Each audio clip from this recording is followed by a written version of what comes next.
Local news for Tuesday the 17th of June. The Greater Wellington Regional Council is readying its 10-year plan for adoption, committing to significant investment in its regional infrastructure. Greater Wellington Chair Chris Laidlaw says the council is undertaking an ambitious program of work, investing in our region for future growth and the possibility of any natural disasters such as flooding or earthquakes. The Devro New Zealand Best Sausage competition is underway. The competition, running in various forms since 1994, has seen several gold awards be won by Greytown Butchery, both for Savaloys and their beef-flavoured sausage. And entries are also open for the 2018 Bakers New Zealand Best Pie Awards. Clearville Bakery won the Supreme Award in 2014.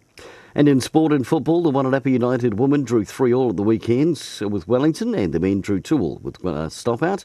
And in hockey for the weekend, the Dalefield women had a 5-0 win over Tor, and the men had 2 games, wins respectively over Victoria and Harbour City. Both teams lead their respective grades.